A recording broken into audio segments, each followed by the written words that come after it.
The date was February 1st, 1943. The air was thin and freezing miles above the earth. Our B-17 bomber, the Flying Fortress, cut through the high white clouds over Tunisia. We were part of a massive formation, a fleet of silver giants on a deadly mission. Below us the enemy waited. The sun glinted off our wings, a beautiful sight that hid the terrible danger we all felt in our bones. Every man on board was tense. We were young, most of us barely out of our teens, but we had a job to do.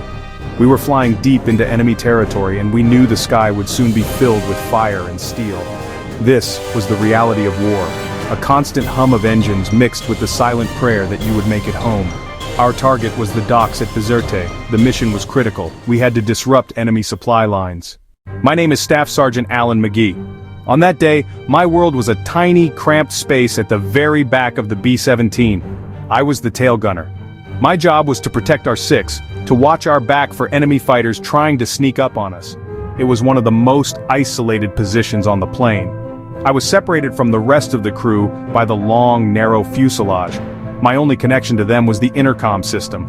Out here it was just me, my twin .50 caliber machine guns, and a small plexiglass window that gave me a panoramic view of the sky behind us. Suddenly the radio crackled to life. "Bandits, 10 o'clock high." The call sent a jolt of adrenaline through every man. The waiting was over. The fight had begun. I was working on the guns, my back to the front of the plane, when it happened. There was no warning, just a sound, a monstrous, deafening explosion that felt like the world was being torn in half. It wasn't like the other hits we had taken. This was different. This was final.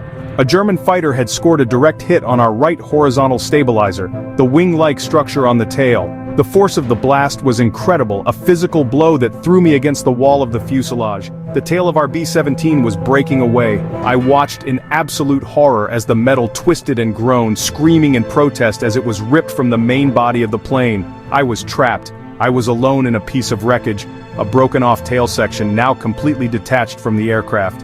My world became a whirlwind of chaos and terror. The tail section with me inside it began to tumble end over end through the sky. The centrifugal force was immense, pinning me against the metal walls. As the tail section continued its violent tumble, a strange thing happened. The spinning became so intense that it threw me backward. The force was strong enough to smash me through the small plexiglass window at the very rear of the gunner's compartment. Suddenly, I was outside. I was free from the metal tomb, but now I was just a man, falling through the freezing thin air. I had been ejected from the wreckage. I was falling on my own, without a parachute, from an altitude of 22,000 feet. The wind screamed past my ears and the cold was so intense it felt like my skin was burning.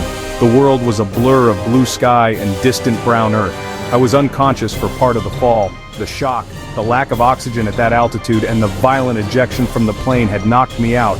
I have no memory of the first few thousand feet of my descent. Maybe, just maybe, it was a mercy. My impossible fall ended in the most improbable way. I didn't hit hard, unyielding earth. I didn't land in a deep body of water. By an extraordinary twist of fate, I crashed through the glass roof of the Saint Nazaire train station. The glass, thick and reinforced, shattered under my impact, but it also absorbed a tremendous amount of my momentum. It acted like a giant, fragile net, breaking my fall in a way that nothing else could have. I then fell through the broken glass and landed on the steel girders that supported the roof. The fall was over. I was alive. It was a miracle that defies explanation.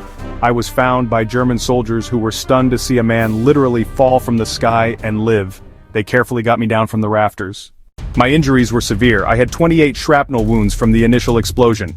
My lungs were damaged, my kidneys were bruised, and I had a broken leg and ankle. My nose and one eye were also badly injured, but I was breathing. I was conscious. The German soldiers couldn't believe it. They provided immediate medical attention, treating me not as an enemy, but as a medical marvel. Their commander, I was later told, remarked that for a man to survive such a thing, he must have God as a co-pilot. Waking up in a German hospital was surreal. The pain was immense, but it was overshadowed by a profound sense of disbelief. I remembered the explosion. I remembered falling. I shouldn't be here. I felt a strange mix of gratitude and survivor's guilt. My entire crew, my friends, had perished in the crash of our B-17. Why was I the one to survive? The question haunted me then, and it would haunt me for the rest of my life. I was now a prisoner of war, but I was a living prisoner of war. The Germans treated my wounds, and I spent the rest of the war in a POW camp. My story is a testament to the unpredictable nature of life and death, especially in wartime. It's a story of incredible luck, of 1 in a billion chances. But it's also a reminder of the bravery of all the young men who flew those missions, who faced death every time they climbed into their planes. Most were not as lucky as I was. They made the ultimate sacrifice in the skies over Europe.